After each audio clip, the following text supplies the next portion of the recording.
Hello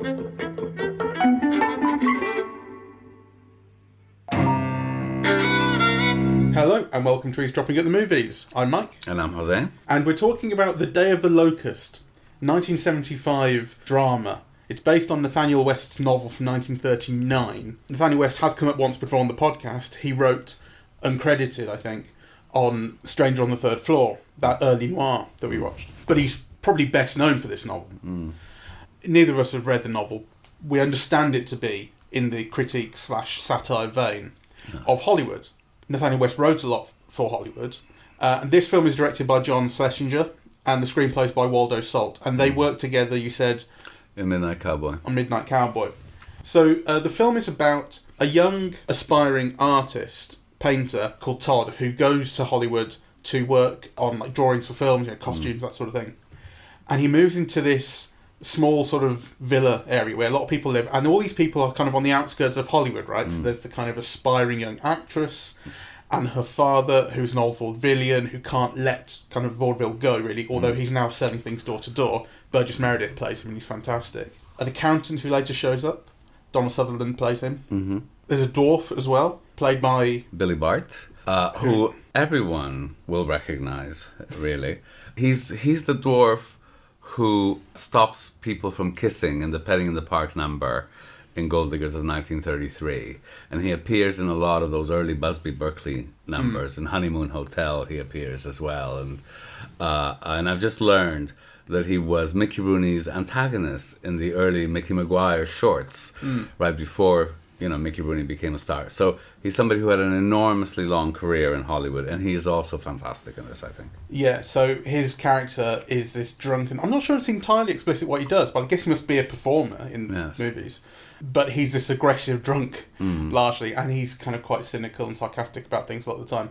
And the film is about how this group of characters, there are others as well, their lives interact as they're kind of working on the fringes of Hollywood. None of them is a star. The tone at the start I really wasn't with, and because maybe 30, 40 minutes in, you said you were really enjoying it, and I was going, this isn't my cup of tea, this. Because it's quite sunny and rosy, and I thought, it's plodding along, and it just wasn't getting to me. And as the film develops and things get darker and darker, it got under my skin more. It's interesting, because I thought the worst bit about the film was the ending. Just before the end, the whole premiere and... the Locust bit, I thought that was the worst directed bit. I was really charmed by it all until that point, really. Well, I didn't say necessarily that was the best bit, but the darkness that the film develops is what I started to enjoy. Yes. The people... Well, there's this crack in the wall in Todd's house, and that's when he starts sort of painting over it and stuff, and it's just this indication of, things aren't perfect. It's like David Lynch, I mean, it's hardly subtle, right? It's just like under the surface, things are grimy. Yeah. But the way they come out, I kind of enjoyed. I enjoyed almost all of it, because I suppose it feeds into, my likes or my desires, so to speak. It's all about Hollywood. There are lots of scenes in the studio, at Paramount Studios, on sets, with a director on a crane with his camera directing extras. I mean, to have the 1970s recreate the 1930s where it's still within living memory. Kind of, a lot of those older people there would have remembered what it was like, then. And also, like, a lot of it is like Art Deco-y 1930s. Well, kind of, that was also a kind of living memory. Yeah, people would still have had... if you're like me and you don't redecorate your house often, it would probably all still have been like Art Deco, right? So that is just me, what I bring to the film, and why I like the film, because it's fed into those predispositions of mine. I love Karen Black, right? Like, she was never a huge star, but she was this figure in the 1970s. Yeah, she worked for Altman, she worked for Hitchcock in Family Plot, she was in Airport 75, she was nominated for an Oscar for, I think, 5 Easy Pieces maybe, with Jack Nicholson. And she's got kind of this earthy I don't know, working class kind of roughness whilst being very emotionally delicate, yeah, that really draws me in. So she's not like kind of, this extraordinary beauty in the way that, like, let's say somebody like Faye Dunaway was, and she lacks the easy appeal of somebody like a Jane Fonda or a Goldie Hawn, but there's something very interesting about her, yeah, kind of, she's got a very memorable face and a kind of a persona, and I think it is that combination of like emotional fragility, right, with a nerdy kind of face, really. It's beautiful, but it has a earthiness. It conveys an earthiness. I'm very drawn to her, and she's been very interestingly used in horror films. I think partly because of that. Yeah. What horror films was she? The Pix, Burnt Offerings. I can't remember later on. She has a sexuality in this, which I think you could describe in the same way. And although it switches, she starts off with this light kind of flirtatious thing with Todd. And then when you get to the sort of campfire scene with Todd, there's her boyfriend, or, well, maybe ex-boyfriend, the relationship She's move dating around. various people at the same time. Yeah, the cowboy guy and the Mexican guy as well, who I think is the cowboy's mate. And she's flirting over the campfire with the Mexican guy. And the camera gets really close up, and there's sweat and there's booze, and kind of they swig tequila and it goes down over their faces, and it reminds me of like Whiplash, where there's so much focus in that film on close-ups of hands and eyes and body parts and sweat and fluids, and it's like there's nothing romantic, it's gruesome and grotesque, and it's like that here, and it gets really steamy, and then you've also got the two guys who aren't involved in this but want her, and you feel their sort of their angry male turmoil in it too, that she's not flirting with them, she's flirting with him, and then it explodes. Yes. I mean, it's a very interesting character, because on the one hand, she is like I prefer the French term, which is allumeuse, which means somebody who lights up men, as opposed to a prick tease, which, is more direct, but also not quite as, well, that too, but not only that. So in a way, that's a negative thing, because really, on the one hand, she's not sleeping with anybody. She's initially, right, she's hoarding her virginity, as the father says, but she takes advantage of the men. Yeah, so it's not just. It's a complex character. She likes them. She likes being with them. She enjoys being with them. She wants them as friends. But I think she also enjoys what their desire for her brings her. Things, ice cream, outings, like she takes advantage of them, right? We're all in it for the ice cream. Well, it made me think also it's a different time, right? It's before the pill. Sex is not so easy, and it's much more dangerous, right? So, and I think, one has to keep that in mind. It would have been freshly in mind of an audience in 1975 for whom the pill was a recent, dating, I think, from the early mid-60s. So the attitudes to sex are part of the film's tragedy, I think, because, basically this character ends up becoming like a high-class prostitute. And it's her father's death that pushes her on the edge, right? She can't afford the funeral. Yeah. So, she basically kind of turns to prostitution to pay for his funeral. Yeah. And struggles to keep things distinct, though in her mind they very much are, Sleeping with strangers is different than sleeping, And then you see her deterioration where at the end, she's just kind of sleeping with the people that she knows and wouldn't have slept with at the beginning because she's not in love, So that's kind of like a very interesting character arc, actually. And I found that all kind of understandable. The film conveyed that, all those different senses of self that are tied to ideas of self, and wants and desires and ethics. What do you think is proper to do in one place and not in another? I understood it. What do you think of the main character and, well, the actor, William Atherton, who neither of us knew, and then I looked him up, and we all knew him. He's Walter Peck in Ghostbusters, which is the EPA. This is in the time when if you worked for the Environmental Protection Agency and you were trying to shut down some people who were running around with plasma guns, that made you the villain. Yeah. Maybe that's just America. But that's him, right? And he's very recognisable from that. And the moment we found that out, it's so obvious that it's him. I rather liked him, actually. I think you can see why he never became a star. Well, I don't know, actually. Yeah? Yeah, because I think he's so good. Of course, you can tell that this film is directed by a gay man, in my view, because of the way that William Atherton is lit in this film. You know, the light is always, it's dappled, it's always hitting his lip, you know, he is kind of made beautiful and eroticized by the lighting, yeah. So I liked him very much. And then, of course, as soon as we ask that question, who is he? Then I think, why didn't he make more of an impression? Because he's the husband in Sugarland Express. He's in Looking for Mr. Goodbar, right? Like, you know, in this period alone, he's in these incredibly big hits, high-profile films. Yeah, so kind of you begin to think, well, why didn't he make it, really? And obviously there are reasons. Though, interestingly, he has continued to work in major films, you know, during the whole career. I mean, I'm looking at some of them. He was in The Pelican Brief and, you know, The Last Samurai and so on and so forth. So, you know, it's kind of, he hasn't disappeared, right? But if he hasn't disappeared and he hasn't made that much of an impression, then maybe that's why he wasn't a star. Yeah, exactly. But he's very good in this. Yeah. The Last Samurai. Well, Winchester rep in The Last Samurai. That says to me 3 lines. Maybe, you know. Somebody works for Winchester.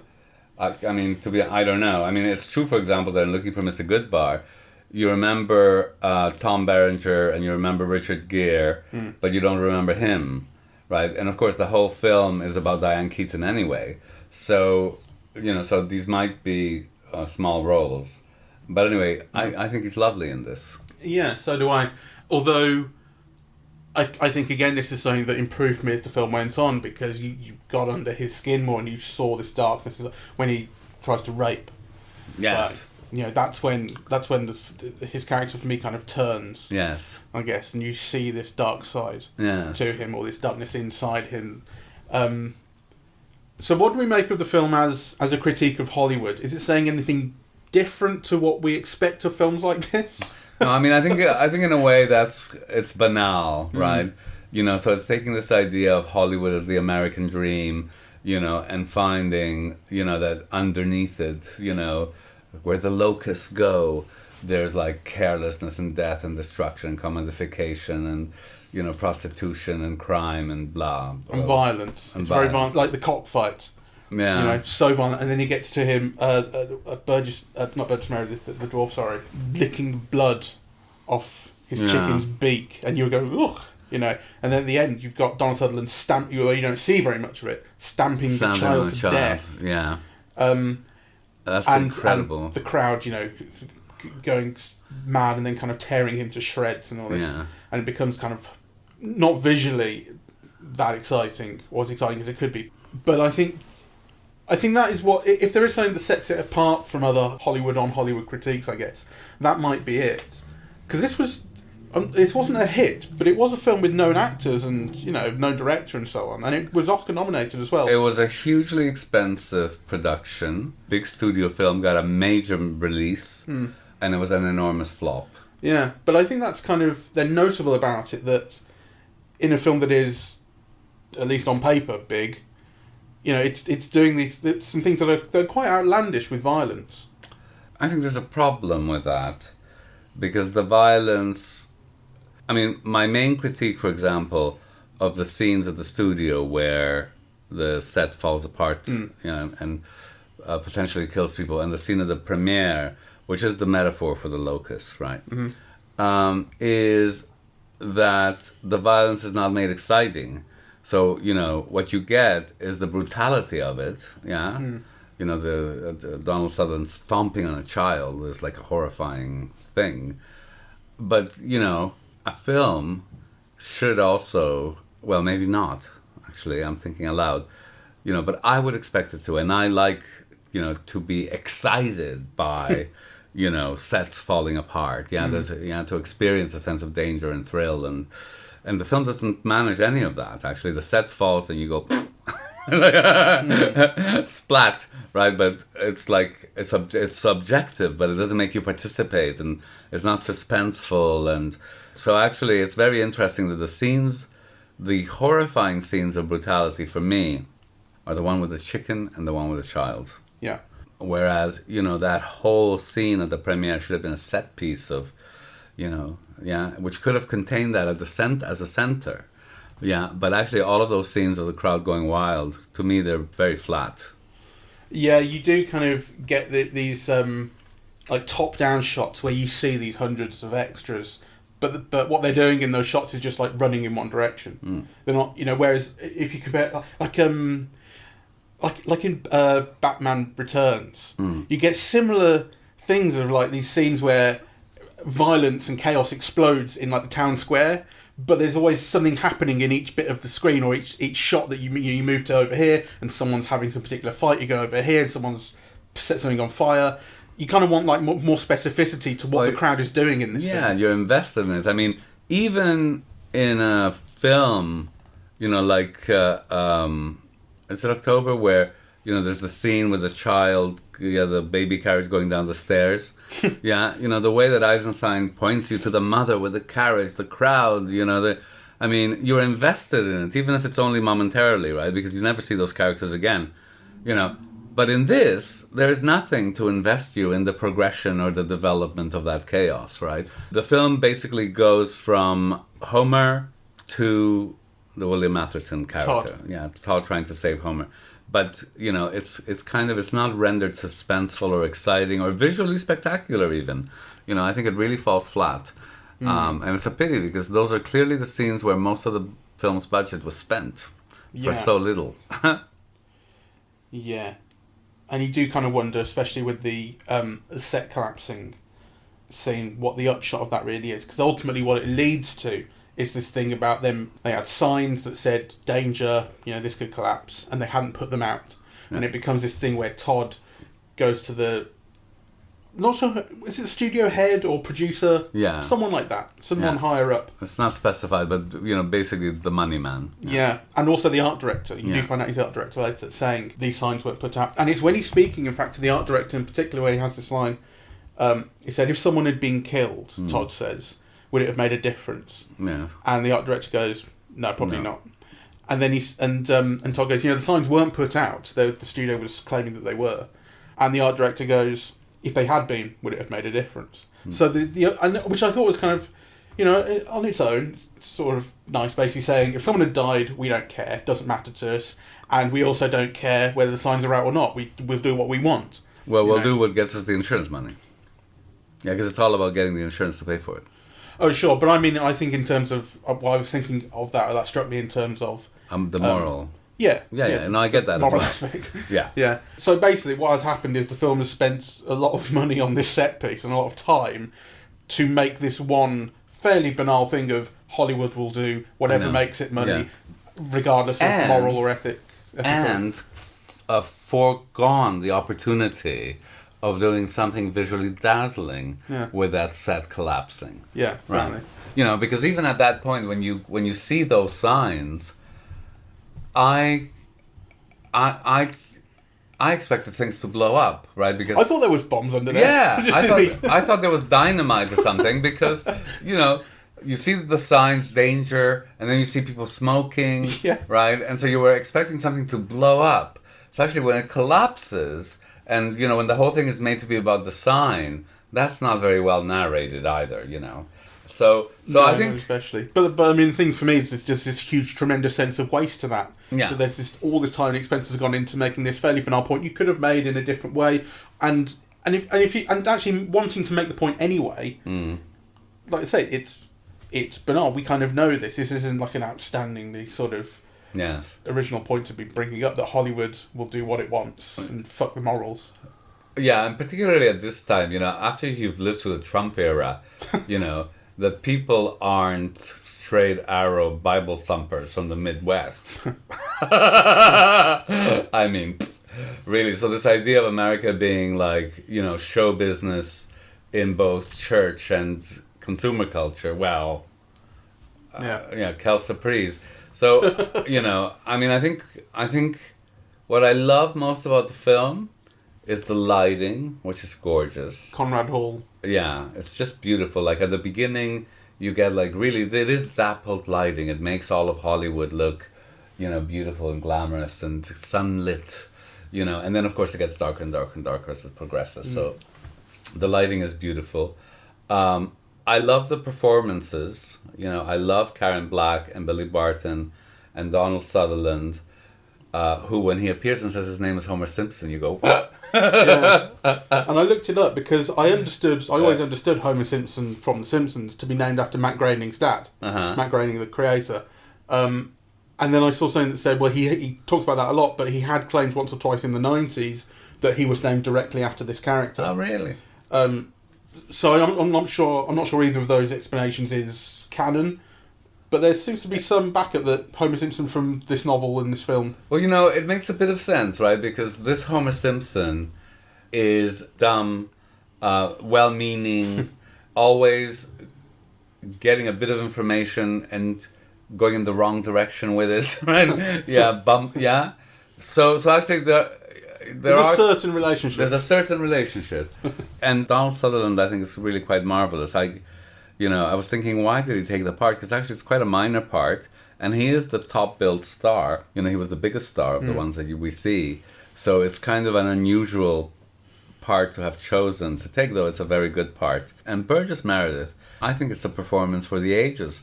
You know, there's that moment where he comes down the San Bernardino apartments and he begins to tap dance, and you just like light up with joy at, you know, kind of seeing that, really. He was Oscar nominated for it. Yeah, it's wonderful. So those interrelations and the distinction between people's aspirations and wants and what they end up being kind of cornered to do is really, you know, that conflict is what I found most interesting and touching about the film.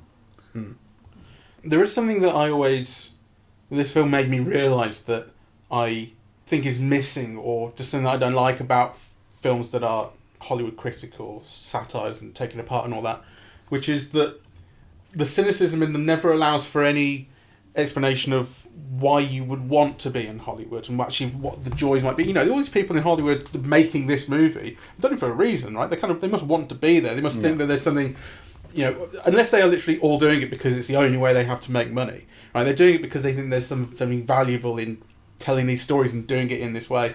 And the most you ever get in stories that are critical and cynical of Hollywood is at the start, if people come in with you know, kind of wide eyes and big ideas, and then they're broken by the system.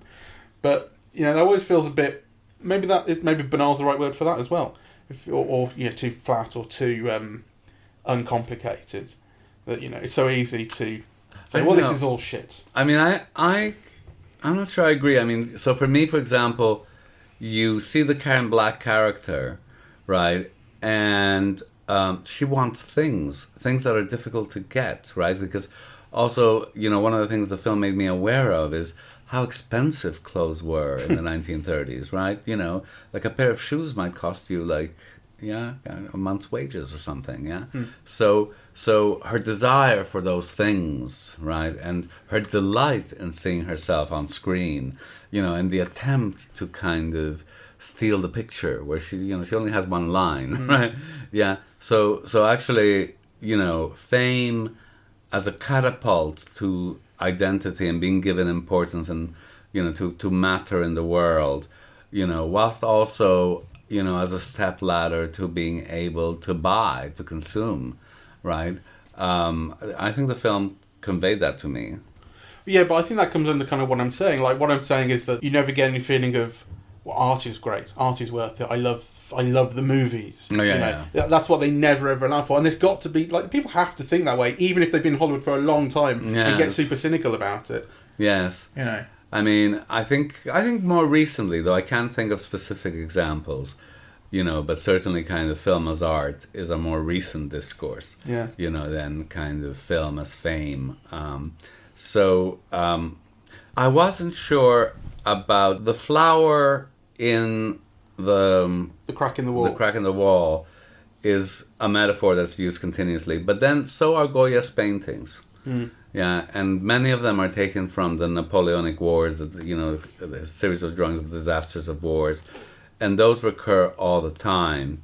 And actually, sometimes even some of the sets evoke Goya's paintings. And that scene where the set collapses is a Napoleonic War, right? and it's referenced to in Goya's etchings and sketches and paintings.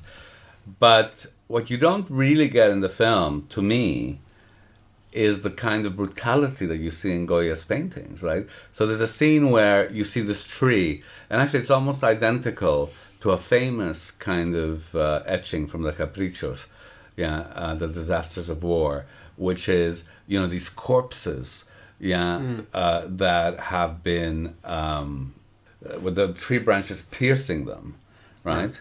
So actually they've been pushed again. They've been killed by being pushed, impaled on the tree, and one of them, like this man's ass. So he's been raped, and killed, by being impaled. So Goya's paintings have like the shock, of, the brutality and the horror of war, and also how it's also sexualized. How sexual brutality is part of the a horror of war. Of course, kind of women always being afraid of rape and so on, right? So the paintings evoke all of that in a way that the film really doesn't. There was a point I found quite expressive that I didn't latch onto at first, which is when they host that party and outside the guys are getting drunk and having the cockfight, and that's intercut with these shots of Karen Black getting ready for the party and getting dressed and trying on different dresses or what have you. And I was going, why are these shots cut in? They were kind of elliptical, right? And then you get to the party and it's just her and these like 5 men, and they, drunk and getting drunker, start fighting over her. Right? They all want to dance with her. They start, the dwarf starts kicking the cowboy, and it gets quite violent. And I'm like, oh right, it made sense of it, right? This is the cockfight, and that's why it was there at the start. But it didn't make sense to me right then. But it piqued my interest, but I guess I needed it to be made more literal. Yes. 5 minutes later, the film has problems in calibrating elements. Right, so for example, one of the things that I really love about the film is its 1930s soundtrack, right? It begins, Louis Armstrong singing Jeepers Creepers, and, then it has a whole bunch of, 30s songs, a lot of Lawrence and Rodgers and Hart songs. And then you realize that, like, actually, you're meant to be looking at these songs ironically. Whereas I never did, you hear the song, isn't it romantic? And you're just swooning, yes, isn't it romantic? Yeah. And actually, it's not being conveyed that, no, it's not romantic because she's in a whorehouse, right? So, and Jeepers Creepers, Jeepers Creepers, where'd you get those peepers? And and that kind of, I guess, speaks to, the commodification of Hollywood and how it's all about your look. Yeah. And we'll sell that on. Yeah, but I hear the songs and I go, Jeepers, and you're not thinking. So actually, and I think that's a problem with the film, not a problem with me. That, kind of, maybe that wasn't, if you really wanted a counterpoint, then actually you had to calibrate it differently, I don't know if that was a problem with the film, because I think I got that. And I think, no. Okay. I mean, the thing is, you have an attachment to those songs. I do. And so you listen to them, and immediately, as you say, you're swept away into the world of Rodgers and Hart. And I'm not. I mean, I recognised the song and I liked it. But I also saw that it's not romantic, and I got the joke, essentially. Okay, so then it's, But it's a problem with the film nonetheless, because the audience for that film would have felt for those songs as I do. Maybe. Well, 1975, yeah. Well, we're not all romantic. Some of us, they've always been cynical. That's true. So, I've been wanting to see this film for a long time because, I have this thing about an area of film. So, in Canada, you were only allowed to go to films on your own, 14 and over. Right. Yeah. Unless it was Disney, but most films once the ratings come in, yeah. And the film came out when I was 13, so it was one of those films that I was longing to see, but never could. And then I've never had the chance to see it, so this is the very first time I've seen it. So it kind of feeds into all my interests, really. And I'd always heard it was a big flop, and and that it wasn't very good, and I wanted to see it anyway. And I must say, it's a lot better than I had been given to understand. I mean, I really loved it. I mean, I really loved many elements of it. Whilst recognizing that it has, I think, quite severe flaws. I mean, I think, the big set pieces are not well done, but I was very enthralled with the characters, with the music, with the unfolding relationships. I mean, actually, I think the element of critique is the least interesting thing about it because it's so banal. It's not telling you anything new about that. But for example, I love the way that the film dramatized the sadness of Karen Black's turn to prostitution, and how she felt about it, and her loneliness about it, and so on, whilst also indicating how she is being judged, by others, and then also how, that sadness incites behavior that she herself despises herself for. That's quite a complex thing to convey, I think, and to dramatize, and I think the film does that very beautifully. And I like the title. Yes. I think the title is very evocative, and the locust. You think of locusts, and you think of desolation, and things being left in their wake, and the swarming. Yeah, exactly, and kind of all consuming sort of greed of them, and I was kind of asking, you say, it's very obvious who the locusts are. And I was thinking, where is it? I know at the end, when there is a swarm of a mob, you kind of think, oh, well, this has to be a swarm of locusts. But up until that point, I'm going like, is it the audience that wants this from the people, or is it the studios, or are they connected? The audience want this, and the studios are happy to take what they want from people. But it made me think of the way that these people's lives are made desolate by the system that they're in, that takes things from them. No one ends up happy in this film. No, no one starts off happy, no one ends up happy. But you do see pleasure and joy and camaraderie between them, amongst them. Yes, which again, I think is part of what the film does that is complex and good. That it kind of conveys all of that.